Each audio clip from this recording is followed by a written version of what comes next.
Témoignages, réactions,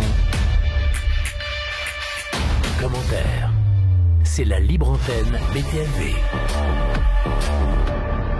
Si vous arrivez, bienvenue. Le replay, bien sûr, est à votre disposition en libre accès. Vous pouvez démarrer l'émission, il n'y a aucun problème. C'est sur les réseaux sociaux tous les mercredis. Dans un instant, on va parler de l'actu UFO avec Pascal Fechner du Maybe Planet. Mais l'actu UFO, bien sûr, et toute l'actualité et toutes les émissions, elles sont sur BTLV. Le phénomène OVNI n'est plus un fantasme, il est une réalité. C'est un rapport qui répond à une question: que sont ces apparitions dans le ciel américain?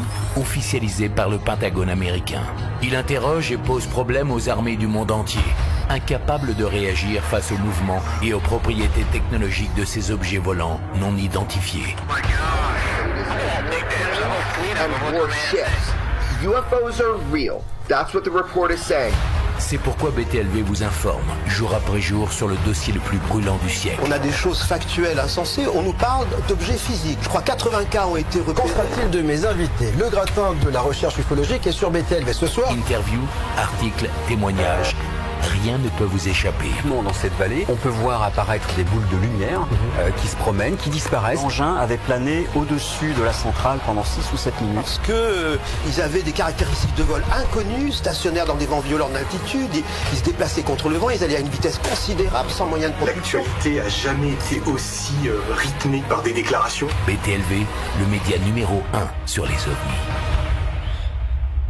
Voilà, le BTLV, il y a pléthore d'émissions sur BTLV concernant les ovnis. Il y en a une d'ailleurs qu'on a postée lundi avec Pascal Fechner avec une question.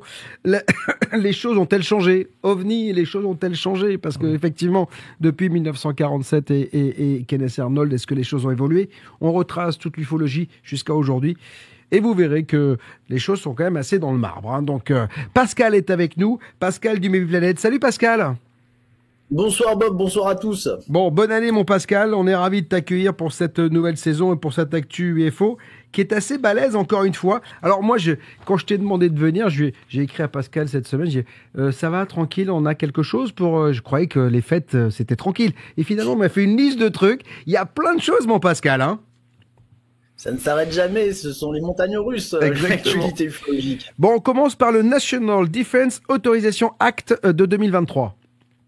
Ouais, alors c'est un acte qui est voté et signé par le président tous les ans, bien entendu, ouais. Mais cette fois-ci, sur le National Defense Authorization Act de 2023, eh bien, l'AARO, l'Institut de recherche officiel de la défense américaine, a quand même quelques pages intéressantes qui lui sont dédiées. Donc, alors ça n'a pas fait grand bruit à la presse, au niveau de la presse américaine, ouais. Enfin, il y a quand même des choses qui sont marquantes. On demande aux autres services vraiment de collaborer avec l'AARO et surtout, eh bien, il semblerait qu'on mette en place un processus sécurisé pour les lanceurs d'alerte auprès du Congrès et du gouvernement si d'aventure ils avaient des informations importantes sur la possibilité que nous ayons récupéré, enfin que l'armée américaine ait récupéré du matériel militaire, voire même des entités exogènes. C'est vachement bien. Ça veut dire que les choses bougent quand même, même si c'est un entrefilé dans un rapport et dans cet acte, c'est quand même, ça prouve que les choses bougent. Mais j'avais entendu Bill Nelson aussi qui disait à ses scientifiques, n'ayez pas peur, allez-y, racontez-nous tout, n'hésitez pas, quelle que soit la chose que vous avez trouvée, on va en parler. C'est-à-dire que ce qui est intéressant là, Pascal, c'est qu'on a la sensation que les autorités, que ce soit les autorités gouvernementales ou spatiales, elles veulent plus montrer du doigt celui qui dit tiens j'ai vu quelque chose. Et j'en veux pour preuve, hier j'ai entendu sur Quotidien Nathalie A. Cabrol qui travaille au CETI et qui a évoqué l'existence extraterrestre mais de façon super limpide en disant mais voilà, on ne sait pas, on n'imagine même pas ce que serait la civilisation terrestre avec 1000 ans d'avance. Il suffit que cette civilisation qui vient d'ailleurs ait juste 1000 ans d'avance et peut-être qu'elle pourrait se doter de moyens technologiques qu'on n'a pas. J'ai trouvé, d'ailleurs, on a tenté de la voir, enfin on va essayer de la voir puisqu'elle est au seuil et je sais qu'elle est là jusqu'au 11, je crois, donc on va essayer de la voir. Mais voilà, on voit que les langues se délient, Pascal, hein, et que c'est plutôt une bonne chose, ça. En tout cas, ce qui est sûr, c'est que les politiques américains veulent faire la lumière sur le sujet. Voilà, c'est surtout ça qui est important, de dire à des gens qui auraient des informations importantes, eh bien écoutez, nous vous laissons la parole, dites-nous ce que vous avez à vous dire et nous vous protégerons. Maintenant, on va être clair, c'est pour les commissions de sécurité du Congrès, c'est pas pour le grand public. Ouais. Pour autant, Mellon a interviewé, a demandé à certains politiques comme la sénateur Gillibrand, qui a l'air de dire, nous, si on a des infos intéressantes, on les fera fuiter. Le public américain peut compter sur nous. Donc, quelque part, nous, Français, nous aurons l'actualité par transversalité. Exactement. Autre actu, Chris Mellon qui pousse un coup de gueule. Ouais, Chris Mellon qui pousse un coup de gueule dans la presse contre certains articles qu'il estime réellement orientés, ces articles qui disent qu'en fait, dans le rapport que va fournir la Haro, tout est expliqué, tout est explicable et qu'il n'y a absolument rien d'exceptionnel dans ces rapports-là. Alors Mellon pousse un coup de gueule en disant mais c'est absolument faux, il y a beaucoup de choses qu'on ne peut pas expliquer et on commence par le Nimitz, bien sûr. Mais dans l'article qu'il a fait, ce qui est très intéressant, c'est qu'il a un peu refait le film depuis l'hiver 2017, c'est-à-dire 2016-2017, et on voit bien que c'est vraiment un personnage central de ce qui s'est passé, avec des contacts avec Elizondo, avec des tentatives pour informer la hiérarchie d'Elizondo, tentative qui n'a pas fonctionné, pour après en arriver effectivement à ce fameux article de décembre 2017 avec les Slikin et Ralph Blumenthal. Autre actualité toujours concernant les ovnis, il y a un pilote qui avait fait beaucoup parler de lui, qui refait parler de lui, un ancien pilote de chasse, Ryan Graves, qui s'est exprimé et qui veut plus de science finalement dans la recherche UFO, je crois. Ouais, Ryan Graves qui est quelque part un ambassadeur idéal aussi pour l'ufologie moderne. Bon, on voit, il a une tête de beau gosse déjà, donc c'est comme c'est Top Gun, c'est Maverick, donc voilà quand tu le vois. Beau gosse, c'est sûr que ça peut aider pour communiquer surtout aux États-Unis, mais surtout c'est le premier pilote qui était encore actif, qui a pris la parole à l'époque en 2019 dans un documentaire, qui a dit bien écoutez, les pilotes américains voient pratiquement de façon quotidienne des objets qui n'arrivent pas à identifier, il y a des quasi-collisions, il y a des accidents, et Ryan Graves aujourd'hui continue, puisqu'il est président d'une structure, et lui dit il faut arrêter la stigmatisation, on ne sait pas ce que c'est peut-être pas extraterrestre, mais en tout cas la science doit s'y mettre, et attention à la façon dont on présente les choses, parce que certains articles au final peuvent être plus destructeurs que constructifs pour les scientifiques et pour la recherche. Mais je veux dire, quand j'entends Nathalie Cabrol hier, je me dis mais enfin quelqu'un qui a de la science, qui parle scientifiquement parlant, qui parle scientifique de ces objets, de ces extraterrestres possibles, de cette vie possible extraterrestre. J'ai trouvé ça fabuleux et c'est vrai qu'il a raison. Si on pouvait avoir un peu plus de science, encore une fois, dans cette recherche UFO, ce serait très très bien. Alors à la télévision américaine, il y a un homme qui fait parler de lui et qui parle beaucoup, c'est Tucker Carlson, et il est revenu, parce qu'il aborde assez souvent le sujet OVNI, et il est revenu sur les lumières du Wisconsin. Oui, alors voilà, ça c'est l'exemple par l'image de ce que dit Ryan Graves. Attention aux articles de presse qu'on publie, enfin en tout cas qu'on met en avant, parce que concrètement cette vidéo dans le ciel du Wisconsin avait commencé à tourner, mais enfin avec un petit peu de gigote, on va être clair, on voit bien tout de suite que ce sont bien des projecteurs du sol qui projettent sur une couverture nuageuse basse. Il n'y avait pas vraiment de questions à poser. Bon, là, Carlson a un peu monté ça en épingle, et puis surtout il a invité Ben Hansen, qui avait l'air de dire oui, c'était absolument exceptionnel, alors qu'il y a eu de nombreux témoins qui aient vu ces lumières-là, on l'entend, qu'il n'ait pas su l'identifier, on l'entend aussi, mais ce qu'on peut attendre aujourd'hui du petit monde ufologique, c'est peut-être un peu de raison, un peu de rigueur, et de ne pas chercher l'exceptionnel quand il n'y en a pas, parce que ça, concrètement, ça donne la part belle, aux débunkers et autres, et ça fait passer un petit peu les ufologues pour des crétins en disant ils voient une lumière dans le ciel, ils n'arrivent pas à l'identifier. En fait, c'est dommage. On a la sensation qu'aux États-Unis, ils veulent tous revivre les lumières de Phoenix, donc qui est un événement absolument énorme qu'on peut pas expliquer. C'est vrai, non, mais il y a ça, et voilà. Et l'actualité étant assez calme sur les observations pures, là, on a l'impression qu'ils se sont un peu jetés comme des morts de faim sur quelque chose qui était absolument pas exceptionnel. Alors, Pascal, il y a une année, il y a un ex-général en charge de la sécurité spatiale en Israël, Haïm Eshed, qui avait fait beaucoup parler de lui, et on en reparle en ce moment.